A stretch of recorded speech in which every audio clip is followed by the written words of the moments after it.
விஜய் அவர்கள் மறைந்த விஜயகாந்த் போல உறுதியாக தாக்கத்தை உருவாக்குவார். அந்த தாக்கம் ஆளுங்கட்சியாகிய திமுகவிற்கு மிகவும் பெரிய பாதிப்பை ஏற்படுத்தும். எப்படி விஜயகாந்த் 2006 தேர்தலில் அவர் போட்டியிட்ட போது அப்போது ஆளுங்கட்சியாக இருந்த எங்களுக்கு பாதிப்பை ஏற்படுத்தியதோ அதுபோல ஏற்கனவே மக்கள் குமுறிக் கொண்டிருக்கிறார்கள். எப்பொழுதுமே திமுக ஆட்சி இருக்கிறப்ப மக்களுடைய எதிர்ப்பு ஒரு அமைதி புரட்சியாக வெளிப்படும். 2001 தேர்தலுக்கு முன்ன அப்படிதான் இருந்துச்சு, 11க்கு முன்பும் அப்படிதான் இருந்துச்சு, இப்ப 26 தேர்தலுக்கு முன்பும் அதேதான். தமிழ்நாடு முழுவதும் அனைத்து தரப்பு மக்களும் யாருக்கும் பாதுகாப்பு இல்லாத சூழ்நிலையில இந்த ஆட்சி முடிவுக்கு கொண்டு வரப்பட வேண்டும் என்பதிலே மக்கள் உறுதியாக இருக்கிறார்கள். அது தேசிய ஜனநாயக கூட்டணிக்கு சாதகமாக இருக்கும். விஜய் அவர்களின் ஃபேக்டர் ஆளுங்கட்சியை பெரிதும் பாதிக்கும். சார், சிஎம் பிரச்சாரம் பண்றாங்க, தொடர்ச்சியா என்ன சொல்லி பிரச்சாரம் பண்றாங்கன்னா, உங்க மேலெல்லாம், அதாவது கூட்டணி இருக்க தலைவர்கள் மேலெல்லாம் வழக்குகள் இருக்கு, அதன் மூலமா அவங்களுக்கு எந்த பாதிப்பும் ஏற்படக்கூடாதுக்காக இப்படி சேர்ந்திருக்கிறாங்க அப்படின்னு. இல்ல, இன்னொரு வார்த்தை, ஒரு முதலமைச்சர், நீண்ட நாள் அனுபவம் உள்ள ஒரு அரசியல் தலைவர், குற்றம் சாட்டப்பட்டவர்கள் அக்யூஸ்ட் என்பதற்கும் குற்றவாளி என்பதற்குமே கன்விக்ட் என்பதற்கும் வித்தியாசம் தெரியாமல் அன்றைக்கு குற்றவாளிகள் எல்லாம் கூட இருக்காங்கன்னு சொல்லி பேசுறாரு. அதனால அவரு பயத்தின் உச்சத்தில் இருக்காங்க. ஏன்னா இந்த 5 ஆண்டுகள்ல எல்லா துறைகளிலும் ஊழல் இல்லாத துறையே இல்லை என்கிற அளவுக்கு மக்கள் குமரிக் கொண்டிருக்கிறார்கள். 30% கமிஷன் பெற்றுக் கொண்டுதான் வேலைகள் நடைபெற்று வருவதாக பொதுமக்களே குறை சொல்லி வருகிறார்கள். அதுபோல விவசாயிகளாக இருக்கட்டும், அரசு ஊழியர்களாக இருக்கட்டும், ஆசிரியர்களாக இருக்கட்டும், மின்துறை ஊழியர்களாக இருக்கட்டும், போக்குவரத்து துறை ஊழியர்களாக இருக்கட்டும், மருத்துவர்கள், செவிலியர்கள், ஏன் மாற்றுத்திறனாளிகள் வரை இந்த ஆட்சியிலே போராடாத மக்களே இல்லை, பொதுமக்கள் இல்லை என்கிற அளவிற்கு இந்த ஆட்சி 21 தேர்தல் வாக்குறுதிகள் எல்லாம் நிறைவேற்றாமல் திராவிடல் மாடல் என்பதே ஒரு சீட்டிங் மாடல் என்பதாக இந்த ஆட்சி நடந்து கொண்டிருக்கின்றது. திராவிடர்களாகிய நமக்கெல்லாம் பெரும் இழுக்கை தேடி தருகின்ற விதமாக இந்த ஆட்சி இன்றைக்கு நடைபெற்றுக் கொண்டிருக்கிறது. உறுதியாக இந்த ஆட்சி இந்த முறை வீழ்த்தப்படும். அந்த பயத்தினால அவர் வழக்குகள் இல்லாத அரசியல்வாதிகளே இல்லை என்கிற அளவுக்கு தான் இன்றைக்கு இருக்கிறது. முதல்வர் அவர்கள் அவங்க அப்பாலாம் 76ல் சர்க்காரியா கமிஷன்ல தப்பிப்பதற்காக காங்கிரசுக்கு எப்படியெல்லாம் காவடி தூக்கினார்கள் என்று தெரியும்.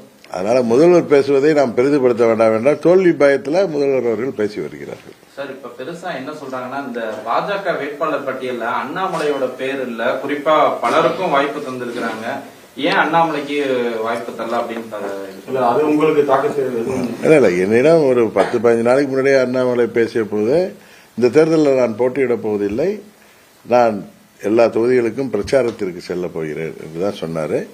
அது கொடுக்கப்படவில்லை என்பதுங்கிறதை தாண்டி அவர் இந்த தேர்தலில் போட்டியிடவில்லை என்றுதான் என்கிட்ட சொன்னார். நான் போட்டியிடப் போவதில்லை, பாஜக சார்பாக மற்றும் என்டிஏ கூட்டணி சார்பாக தமிழ்நாடு முழுவதும் நான் சென்று சுற்றுப்பயணம் செய்வேன், பிரச்சாரத்திற்கு வருகிறேன் என்றுதான் சொன்னாரு. அதனால இதுல அவர் போட்டி, இப்ப நான் போட்டியிடல. அப்ப நீங்க என்ன கேள்வி எல்லாம் கேட்டீங்க, உங்களுக்கு ஏதாவது அழுத்தம் இருக்கா, உங்களுக்கு ஏதாவது கண்டிஷன் இருக்கான்னு கேட்டீங்க. நான் சொன்னேன், எங்களுக்கு யாரும் கண்டிஷன் கொடுக்கல.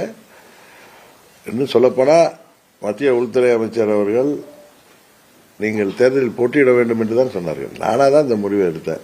அதுபோல அரசியல்ல இது போல ஒருவர் போட்டியிடாமல் போகும்போது அதுக்கு பல்வேறு யூகங்களையும் கற்பனைகளையும் நீங்கள் கற்பிப்பீர்கள். அது எல்லா கடந்த காலத்திலும் உள்ளது, இப்பயும் உள்ளது. ஆனால் அண்ணாமலை அவர்கள் உறுதியாக நேற்றை கூட அவர் தொலைக்காட்சியில் நிருபர்களை சந்தித்த பொழுது இதைதான் சொல்லியிருக்காரு, நான் தமிழ்நாடு முழுவதும் எங்கள் கூட்டணிக்காக பிரச்சாரத்துக்கு செல்வேன், உறுதியாக அதிமுக தலைமையில் ஆட்சி அமையும் என்றுதான் சொல்லி வருகிறார். பாஜகவோட மூத்த தலைவர் வான சீனிவாசன் நீங்க போட்டியிடணும்னு சொன்னாங்க, அதே மாதிரி தமிழிசை சொன்னாங்க. இவ்வளவு பேர் சொல்லியுமே அவர் ஏன் சார் அதை போட்டியிட? அவர் எல்லோரும் போட்டியிட வேணாம், நாம் வந்து பிரச்சாரத்துக்கு செல்லலாம் என்பது அவருடைய தனிப்பட்ட முடிவாக தான் இருக்கு. இதுல பின்னணியில வந்து எந்த அழுத்தமோ இல்ல எது வேற நீங்க நினைக்கிற மாதிரி எது தவறான விஷயம் ஒன்றும் இருப்பதாக எனக்கு தெரியவில்லை. அதான் எப்படி சோசியல் மீடியால இது பண்றாங்கன்னா அண்ணாமலை மன வருத்தத்துல இருக்காரு, தனியா போறாரு அப்படின்லாம் கூட சோசியல் மீடியால வர்றதெல்லாம் நம்ம ஆத்தன்டிசிட்டியா இருக்க முடியாது. அந்த விமர்சகர்கள் அது நீங்க தொலைக்காட்சிகள்ல எவ்வளவு செய்திகள் தவறான செய்திகள் எல்லாம் சமயத்துல தவறான தகவல்களை எல்லாம் செய்திகளாக வெளியிடுகிறீர்கள். இப்ப பாஜக சார்பாகவும் அதிமுக சார்பாகவும் தவாகவோட கூட்டணி பேச்சுவார்த்தை நடப்பதனால நீங்க செய்திகள் வெளியிட்டீங்க. அது உண்மை இல்லைன்னு அண்ணன் இபிஎஸ் அவர்களும் மறுத்தார்கள், சகோதரர் நயினார் நாகேந்திரன் அவர்களும் மறுத்தார்கள், உள்துறை அமைச்சரும் அதை மறுத்துவிட்டார். அதனால சில யூகங்கள் கிளப்பப்படுகிறது, சில வதந்திகள் வந்து செய்திகளாக்கப்படுகிற போது அதையெல்லாம் பெரிதுபடுத்தி நாங்கள் பதில் சொல்ல வேண்டிய அவசியம் இல்லை. சோசியல் மீடியால சில செய்திகள் தவறானவர்கள் வேண்டுமென்றே சில தகவல்களை சோசியல் மீடியா மூலம் பரப்புகிறார்கள். அதெல்லாம் பொய் என்று தெரிந்த பிறகு எல்லாரும் அதை தூக்கி எறிந்து விடுவார்கள். அதுதான் உண்மை. இப்ப நிறைய கூட்டங்களை பார்க்கணும் சார். அண்ணாமலைக்கு ஒரு தனி ஆதரவாளர் கூட்டம் இருக்கு, அவங்க இது பண்றாங்க. இன்னைக்கு என்ன அண்ணாமலை சப்ஜெக்ட் உங்களுக்கு? ஆளுங்கட்சியை பத்தி ஒரு சப்ஜெக்டே இல்லையா உங்களுக்கு? இந்த ஆட்சியில தினம் ஒரு கொலை நடக்குது. பெண்ணுக்கு பச்சிலம் குழந்தையிலிருந்து வயது முதிர்ந்த மூதாட்டி வரை இன்றைக்கு தனியா வீட்டில் இருக்கிறவங்களுக்கு கூட பாதுகாப்பு இல்லை. பெற்றோர்கள் வந்து பெண் குழந்தைகளை வெளியில் எழுப்புவதற்கு எப்படி மடியில் நெருப்ப கட்டி கொண்டிருக்கிறாங்களோ அது மாதிரி ஆண் குழந்தைகளை, பள்ளி மாணவர்களை, கல்லூரி மாணவர்களை வெளியில் அனுப்புவதற்கு பயப்படுறாங்க. ஏன்னா சந்து பொந்தெல்லாம் இன்னைக்கு கஞ்சா, ஹெராயின் போன்ற போதைப் பொருட்களின் விற்பனை நடமாட்டம். இன்னைக்கு தமிழ்நாடு ஒரு போதைப் பொருட்கள் விற்பனையின் சந்தையாக மாறி வருகிறது. இன்னொரு கடத்தல்காரர்கள் ஹெராயின் போன்ற பல்வேறு போதை மருந்து கடத்தல பின்னணியில திமுக இருப்பதே தெரிகிறது. அதுபோல நீங்க பாத்தீங்கன்னா திமுக நிர்வாகிகள் விமான ஏர் ஹோஸ்டஸ் வரைக்குமே அவர்கள் போய் எவ்வளவு துன்புறுத்துகிறார்கள் என்பதெல்லாம் இருக்கு. இதெல்லாம் விட்டுட்டு சகோதரர் அண்ணாமலை மேட்டே நீங்க அரைக்கிறீங்களே, அது எதுக்குன்னு எனக்கு தெரியல. அவர் அண்ணாமலையே பரம்பரை பதில் சொல்லிட்டாரு. அவர் பாஜகவின் தொண்டர், பாஜகவுக்காகவும் தேசிய ஜனநாயக கூட்டணிக்காகவும் சிறப்பாக செயல்படுவார் என்பதுதான் உண்மை. இப்ப ஒரு நான் நிக்கலன்னதுமே எங்க கட்சிக்காரங்களாம் வருத்தப்பட்டாங்க, எங்க நிர்வாகிகள்லாம் இன்னைக்கு நிக்கணும்னு சொன்னாங்க. அதோட நான் எதற்காக நிற்கவில்லை என்பதை புரிந்து கொண்ட பிறகு அமைதியாகிட்டார்கள். அது சில பேர் வந்து சீட்டு கிடைக்கலங்கிற வருத்தத்தில் திமுகவுக்கு கூட போறாங்க. எனக்கு அவர்களுக்கெல்லாம் உறுதியாக சீட்டு பெற்று தரணுங்கிற முயற்சி அறிவிப்பட்டேன். பட் கூட்டணி கட்சிகள்லாம் கேட்கிறப்ப அவர்கள் ஏற்கனவே போட்டியிட்ட தொகுதிகள் நல்ல ஓட்டு வாங்கி 1000-2000 ஓட்டுல கூட்டணி கட்சிகள் கடந்த தேர்தலில் வெற்றி வாய்ப்பை இழந்த தொகுதிகள், அதெல்லாம் அவங்க வந்து தங்களுக்கு வேண்டும் என்று கேட்கும் பொழுது அதை நம்மால் பெற முடியாமல் போகிறது. அப்படி 11 தொகுதிகளில் நான் சொன்னேன் 99.5% சொன்னது. 10 தொகுதி நாங்கள் கேட்ட பட்டியலில் இருந்தோம். 11வது தொகுதி நான் முசிறியை கேட்டேன், அவங்க மணச்சநல்லூர் கொடுத்தாங்க. ஏன்னா எங்க வேட்பாளராக திரு தொட்டியம் ராஜசேகரன் போன முறை 21 மணச்சநல்லூர்ல போட்டிட்டார். ஆனா இந்த முறை அவர் வந்து திருச்சி மேற்கில் போட்டிடுறேன்னு சொன்னது அந்த தொகுதியை கொடுத்துட்டாங்க எங்களுக்கு. அதனால எதற்காக சொல்லுகிறேன் என்றால், நீங்க யாரோ ஒரு போட்டியிடலாம், அது பெரிய விஷயமாக நிச்சயம் அது எதிரிகள் தான் அதை திட்டமிட்டு சோசியல் மீடியாவில் பரப்புவாங்க. ஆதரவாளர்கள் என்ற பெயரில் கூட அதை பரப்புவாங்க. ஆனால் உண்மையா இல்லை, அங்கே உள்ள தொண்டர்கள்லாம் பிஜேபி தொண்டர்கள் தானே. அதனால எல்லாருக்கும் எல்லாம் புரியும். அதான் சார் அவங்க என்ன சொல்றாங்கன்னா, நீங்க போட்டியிட காரணம் உங்களுக்கு மத்திய அமைச்சரவையில் இதுல முக்கியமான பதவிகள் கொடுக்க அப்படின்றதையும் அதெல்லாம் இதுதான் வந்து இதான் சொல்றேன். இதெல்லாம் பொது வெளியில இது மாதிரி செய்திகள் இருக்கு. என்கிட்ட யாரும் அப்படி சொல்லவில்லை, நான் யார்ட்டையும் போய் அப்படி கேட்கவில்லை. பாராளுமன்றத்தில் வந்து இந்த வெளிநாட்டு நிதி பங்களிப்பு ஒழுங்குமுறை சட்டம் ஒன்று கொண்டு வந்திருக்கு. சிறுபான்மை சம்பந்தமான நிறுவனங்கள் அதிக அளவு பாதிக்கும் சொல்லிட்டு எல்லாருமே ஒரு பெரிய இல்ல ஏற்கனவே காங்கிரஸ் பீரியட் இருந்தப்பையும் எத்தனையோ ட்ரஸ்டுகளுக்கு, குறிப்பா இந்துக்கள் நடத்துகின்ற ட்ரஸ்டுகளுக்கெல்லாம் பணம் வர்றப்ப நிறைய பிரச்சனை இருந்ததாக தகவல்கள்லாம் இருக்கு. அது ஒரு நிதிங்கிறது எல்லா சமுதாயத்தை சேர்ந்தவர்களும் மதத்தை சேர்ந்தவர்களும் நிதி வருது, பல்வேறு தொழில் நிறுவனங்களுக்கு வருது. அதை வந்து ஒழுங்குமுறை சட்டத்தை அதுல வந்து வெளிநாட்டில் வந்து பணம் வருவதை ஒழுங்குமுறைப்படுத்த வேணும், அதுல ஒரு கண்ட்ரோல் வேணும்னு வைக்கிறாங்க. அது சிறுபான்மையினர் பாதிக்கும் என்பது உங்களுடைய ஒரு அச்சம் தானே தவிர அது உண்மை இல்லை என்பதுதான். இப்ப நிறைய சட்டம், இப்ப குடியுரிமை திருத்த சட்டம் ஒன்றும் இந்தியாவில் உள்ள எந்த இஸ்லாமியரையும் பாதிக்கல. அதுபோல திமுக திட்டமிட்ட பாஜக ஆட்சிக்கு இங்கே வந்து விட்டால் அது தமிழ்நாட்டில் வாழ்ற சிறுபான்மை மக்களுக்கு, குறிப்பாக இஸ்லாமியர்களுக்கு ஒரு நிம்மதி இருக்காதுங்கிற போன்ற ஒரு தோற்றத்தை உருவாக்கிறார்கள். இந்தியா முழுவதும் பல மாநிலங்களில், ஒரு சில மாநிலங்களை தவிர ஆட்சி செய்வது பாஜக ஆட்சி தான். எங்கும் சிறுபான்மையினரோ இல்லை யாருக்கும் எந்த ஒரு அச்சமோ, யாருக்கும் எந்த ஒரு துன்புறுத்தலோ எதுவும் இல்லாமல் தான் 12 ஆண்டுகளாக மத்தியிலேயும் மோடி அவர்கள் சிறப்பாக பிரதமராக ஆட்சி செய்து வருகிறார்கள்.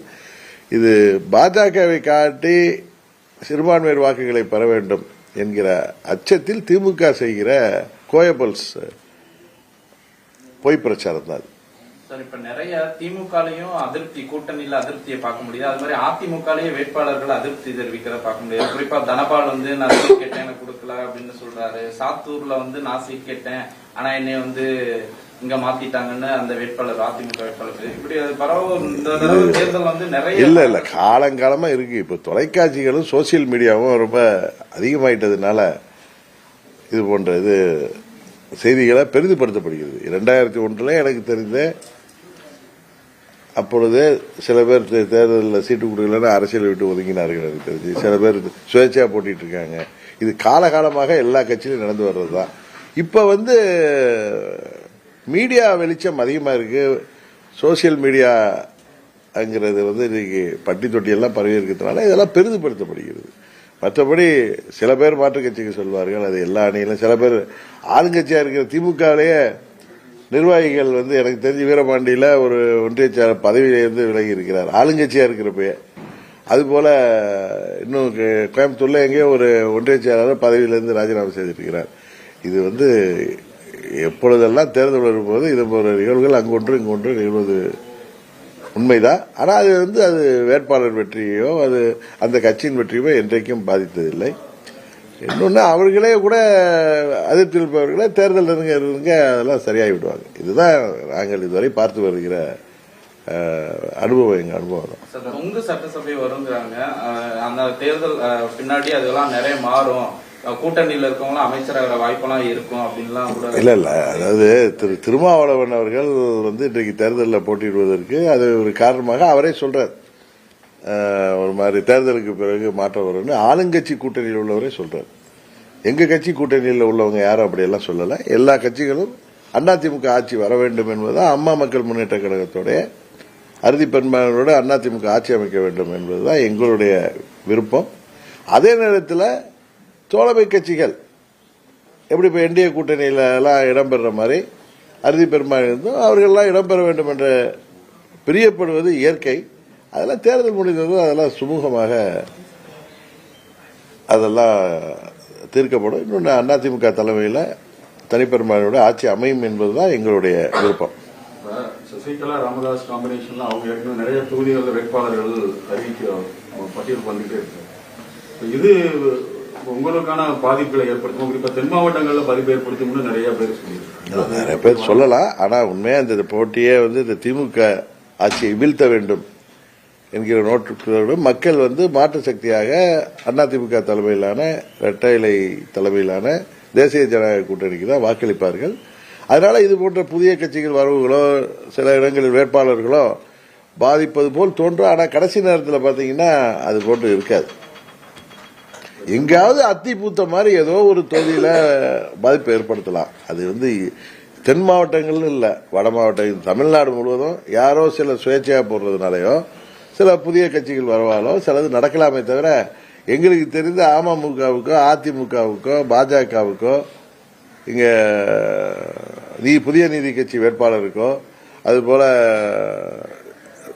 தமிழக மக்கள் முன்னேற்ற கழகத்தின் வேட்பாளருக்கோ அதுபோல தம்பி திருமாரஞ்சிக்கோ இன்னும் இங்க கூட்டணியில் போட்டியிடுகிற கட்சிகளுக்கோ எங்கள் என்டிஏ கூட்டணிக்கு நீங்க பாருங்க, டெல்டா தென் தமிழகத்தில் எந்த பாதிப்பும் வராது. நீங்க வந்து நிறைய பேர் இது மாதிரிலாம் சொல்றதை வச்சு 21 பாதிப்பு ஏற்பட்டதுன்னா நாங்கள்லாம் அந்த இயக்கத்தில் இருந்து வெளியேறி அம்மாவின் தொண்டர்கள் அங்கும் இங்கும் இருந்த காரணத்தினால் அதனால சில பாதிப்புகள் ஏற்பட்டது. ஆனா அந்த மாதிரி பாதிப்புகள் இன்றைக்கு ஏற்படுவதற்கு வாய்ப்பில்லை என்பதுதான் எங்கள் வேட்பாளர்களும் சரி கூட்டணி கட்சி சேர்ந்த வேட்பாளர்களும் சொல்லுகின்ற கருத்து அவர்கள் யாரையும் பெரிதாக எடுத்துக்கொள்ளவில்லை. திமுகவை வீழ்த்த வேண்டும் என்பதற்கு மக்கள் தேசிய ஜனநாயக கூட்டணிக்கு வாக்களிக்க தயாராகி கொண்டிருக்கிறார்கள் என்பதுதான் உண்மை. இந்த தேர்தலில் சொற்ப ஓட்டுகளே நிறைய தொகுதிகள் வந்து முடிவு செய்யப்படும் நிலையில இது மாதிரியான இல்லைங்க, இதெல்லாம் ஒரு பொதுவெளியில இருக்கிற செய்திகள் தான். நீங்க தேர்தல் முடிஞ்சது பாருங்க. எப்பயுமே தமிழ்நாட்டில் வந்து மக்கள் அங்க சென்னையிலேருந்து கன்னியாகுமரி வரைக்கும் ஒரே மாதிரி தான் வாக்களிப்பார்கள். அது ஆளுங்கட்சிக்கு எதிராக இன்னைக்கு திமுகவுடைய வரவு ஆளுங்கட்சிக்கு வாக்கு வங்கியை பெரும்பாலும் அது வந்து குறைக்கும். அது வந்து எங்கள் கூட்டணிக்கு சாதகமாக இருக்கும் என்பதுதான் எல்லோருடைய கருத்து. இப்ப போட்டி அதிமுக திமுக இடையில தான் இருக்கு. தாவேகா இல்ல இல்ல, தாவேகா தலைமையில் ஒரு அணி அமைந்திருந்தால், பலமான கூட்டணி அமைந்திருந்தால் அது வந்து போட்டியாக இருக்கும் நான் முன்னே சொல்லியிருக்கேன். ஆனால் தாவேகாவை பொறுத்தவரை திரு விஜயகாந்த் அவர்கள் ஏற்படுத்தியது போல ஒரு பாதிப்பை ஏற்படுத்தக்கூடும் என்பதுதான். அது ஆளுங்கட்சியாக இருக்கிற திமுகவுக்கு உறுதியாக பாதிப்பை ஏற்படுத்தும். அதனாலதான் திமுக வந்து பாத்தீங்கன்னா முன்ன நின்னதை விட அதிக தொகுதியில் நிற்கிறாங்க. இன்னொன்று வந்து பல கட்சிகளை சேர்த்துட்டு இருக்காங்க. அவங்க உண்மையாகவே பலமா இருந்து அவங்க ஆட்சியின் சாதனைகள்ல அவங்க நம்பிக்கையோடு இருந்தா 26 கட்சியை கூட்டணியில் சேர்க்க வேண்டிய அவசியம் இல்லை என்பதுதான் எல்லோருடைய கருத்தும். திமுக முதல்வரும் சரி துணை முதல்வரும் சரி அவர்கள் டெல்லிக்கும் தமிழ்நாட்டுக்குமான போட்டின்னு சொல்றதே அவங்க வந்து எவ்வளவு பயத்தில் இருக்காங்க. அவங்களுடைய பணபலம் அவங்க என்னதான் ஏழை எளிய மக்களை விலை கொடுத்து வாங்கலாம்னு நினைச்சாலும் இந்த தேர்தலில் உறுதியாக 2001 போல 2011 போல திமுக அணி தோல்வி போது உறுதி.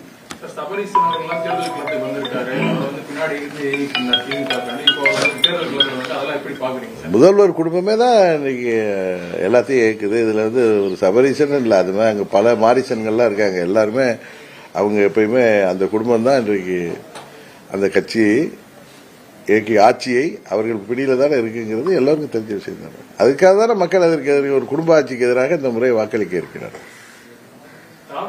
பிரிக்கக்கூடிய வாக்குகள் வந்து திமுகவோட வெற்றி பறிக்கும் சொல்றீங்க. ஆனா அதிமுகவோட வெற்றி வாய்ப்பு பறிக்கிறதுக்கான வாய்ப்பு இருக்கு. மார்ஜின் வந்து ரொம்ப கம்மியாகும் எதிர்பார்க்கிறேன். இல்ல நீங்க பாருங்களேன், நான் சொல்றது நீங்க எதுக்கு நமக்குள்ளார இதுல போய் வாக்குவாதம். நீங்க தேர்தல் முடிந்ததும் நம்ம சந்திக்க தான் போறோம். நீங்க பாருங்க.